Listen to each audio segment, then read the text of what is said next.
Welcome to Dead Man Talking. Tonight's story is an absolutely wonderful and scary story at that, with a twist.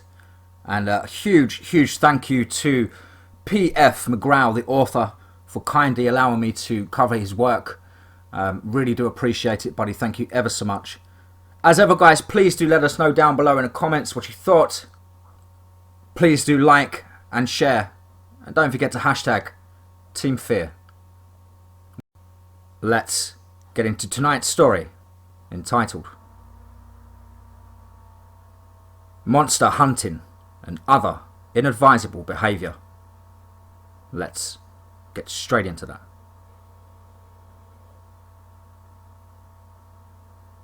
"3:30 p.m, 1st of September. One 3-person party entered the Rio Grande National Forest in Hinsdale County, Colorado. They consisted of Trevor Nyson, 37 years old, and Matilda Nyson, 33 years old, a married couple, and Benny Nyson, 8-year-old, their only son. 5:31 p.m, 1st of September.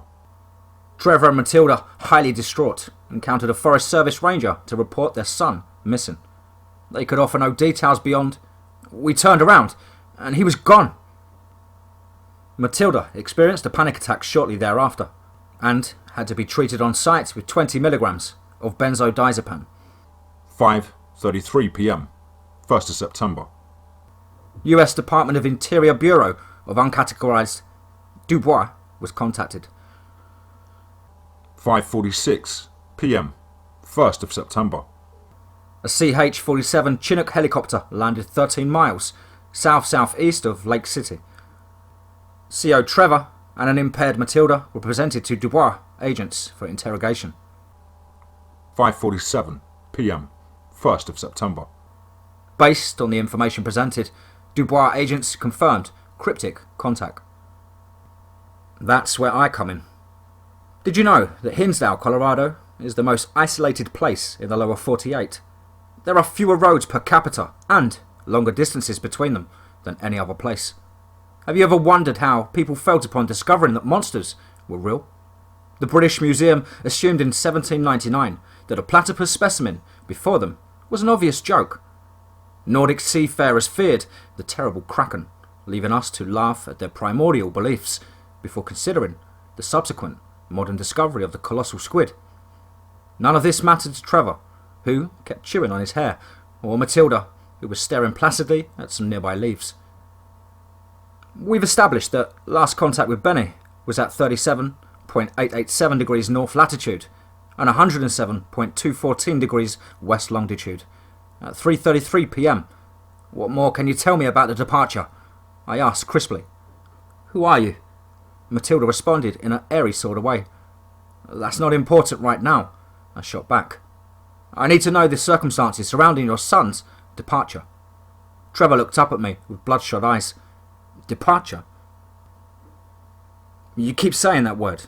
How do you know so many specifics? His delayed speech and increased breathing indicated the early warning signs of shock. I regarded him stoically. The sun will set at 7:29 p.m. tonight. Overnight temperatures could drop as low as 59 degrees, which presents a potentially extreme danger to an exposed 8-year-old boy, and the public is unaware of the wildlife that has been documented in Rio Grande National Forest. Each minute spent conversing about mundane nonsense is a minute of daylight wasted. Now tell me, did your son have any food? Trevor stared back in broken defeat, his eyes rimmed with tears. Just gummy bears. I grabbed for my radio. Get the Chinook ready to fly now. Matilda spun her head towards me as I prepared to run. Who are you? Call me Lisa. I shot back. Now, get the fuck out of my way. The chopper landed me as close to the coordinates as humanly possible. I had to jump the last 6 feet straight onto the ground. The crew flew away immediately afterward, and we couldn't afford the risk of scaring it off. Besides, I didn't need them hanging around. All necessary equipment had been packed ahead of time. I found the family's trail almost instantly. There was a path of broken twigs, scattered dirt, and even a discarded trail mix wrapper. I followed their marks cautiously, scanning every inch. It didn't take long for me to find it. An unnatural rise in the grass had snaked its way toward the path that I'd been traversing. If I hadn't been looking for it explicitly, well, I might have stepped right on it. I listened. The birds were quiet. No crepuscular animals were stirring. Even the wind was holding itself at bay. I tried to silence my own breathing, but my elevated heart rate prohibited such an endeavour. I looked across the rolling landscape toward the setting sun. It really was beautiful. Root beer floats were inspired by Colorado sunsets. I thought of this fact and worked to calm myself down. It had a moderate effect. I reached slowly into my pocket, immensely thankful that I had packed everything I would need. I extracted said equipment and then looked down at my trembling hand. Gummy bears. Only red ones. For the love of God. And definitely no greens. Gummy bears. Only red ones. For the love of God. And definitely no greens. I tossed a handful onto the artificial rise in the grass. For a moment there was nothing. Nothing at all. Then the rise coiled around the candy, closing in like a snake, and retracted. I didn't realise how frozen I had become until my head swam from the lack of oxygen. Then I sprang into action, moving my legs to follow the retreating rise in the ground. It disappeared into a copse of trees, and then vanished from sight. I stared at the plants before me. No, not plants. At least, not all of them. Broken fur rose in vertical lines along the edges of the trees. The brownish hue blended well with the bark. I wasn't fooled. I stared up at the point where the fur stopped. It towered at least 7 feet above the ground, much higher than my 5'2" frame. I listened. It breathed. Look, I offered shakily, pulling out a fistful of red gummy bears. There's plenty more. I dropped them from my trembling hands onto the ground at my feet. There was a snort. Then a large head emerged from the shadows. It was covered in thick, soft brown fur. Its 2 eyes, both 5 inches across, were jet black. 2 tiny triangular ears sat atop its skull. There was no visible nose, and its razor-sharp canines would have presented an imposing threat, if it weren't for the fact that they were misaligned in a massive crooked underbite. It asked. Then it reached out a massive paw, cleanly focused on my gummy bears. Whoa! I shouted, trying to look more intimidating than I felt. I stepped protectively over the candy. He snatched his paw back like it burned it. His eyes glistened as his lower lip began to tremble and drool. No! I yelled, pressing my advantage. Give me the boy.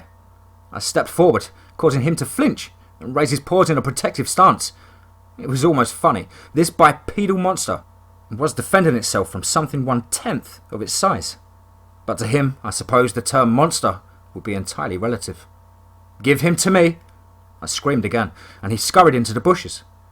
Cautiously, I followed. He hadn't gone far. I could see his brown fur trembling in the dark. I leaned in. Benny Nelson, 8 years old, lay asleep in a fetal position. A furry arm rested on top of him. I slowly reached for the bag of gummy bears. More slowly still, I raised them up in front of me. I pointed to the boy, and he understood. Benny woke up as the monster handed him to me, and he began to panic. Shh! I offered as I completed the solemn exchange. I grabbed Benny tight as the giant paws rolled him into my arms.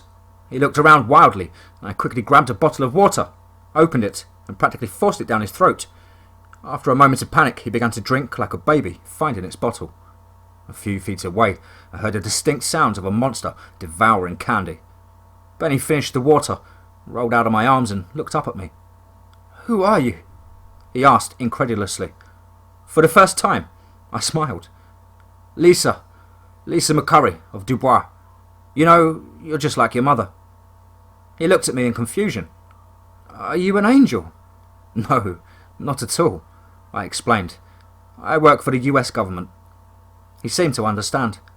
I search for cryptids, I elaborated. They're what you would call monsters. After spending nearly all of human history hiding in the shadows, they've run out of places to go. Cryptids are terrified of humans, and rightly so. So, they've been relegated to the status of legend. Unfortunately, their natural habitat is essentially eradicated too. Their only hope of survival is within the government's environmental niche replication program, which is basically a classified government zoo. We're currently maintaining breeding programs for several wild monsters. The one that you found for us. Here I pointed to the grunts coming from the bushes. Loves your gummy bears. That's why he took you from your parents. He looked in confusion at the enormous fuzzy brown rear end poking out of the leaves. Is he dangerous? For the first time, I laughed. Oh no. He's essentially a giant puppy hamster. He's strong enough to rip a truck apart, but doesn't understand how to hurt things. That's why it's so dangerous for him to be around humans who specialise in hurt. The slurping, smacking noise that came from the shadows began to slow its pace. I placed Benny on the ground. He remained in a sitting position, grabbing his head as though in confusion. So, there's a secret government plot to capture monsters? Cryptids, I corrected. Yes, the one you just met is eating red gummy bears that have been prepared with a heavy sedative. He should be ready any minute now. Right on cue, there was a loud thump. Benny and I both looked up to find that the monster had collapsed just feet in front of us, and now was snoring quietly. The overwhelming shock of the situation was keeping Benny subdued. So, he continued, Why would you tell me all of this? I smiled sadly at him. Because the water you just drank was laced as well. You'll be out in less than a minute, and you won't remember a single thing about what we discussed when you're reunited with your parents. I think he was trying to give me an angry look, but it was just impossible with his eyelids fluttering so much. His head lolled once, twice, 3 times, before finally coming to a rest on his shoulder. I gently grabbed him, then helped him to lie on the ground. He pushed me away at first, but eventually settled on sucking his thumb instead. I stood up and looked down at the 2 sleeping creatures. Mission fucking accomplished. I whipped out my radio. I need an extraction team, ASAP. The primary target has been found near the coordinates of deposit. Equip the Chinook to carry 1 small mid-class cryptid, and alert Cheyenne Mountain Complex that we have a package for delivery. This is important. I'll need 1 large bag of red gummy bears. I looked down at the boy. He had now snuggled up to the monster, and was now acting as the little spoon. Or as the teddy bear, depending on your point of view. I sighed, then spoke into the radio once more. Tell Cheyenne that we better make that 2 large bags of gummy bears. I signed off and stepped out of the shadows. It was 7:29 p.m. The sun was saying goodnight. It really was beautiful. I decided, like all the world, was a root beer float.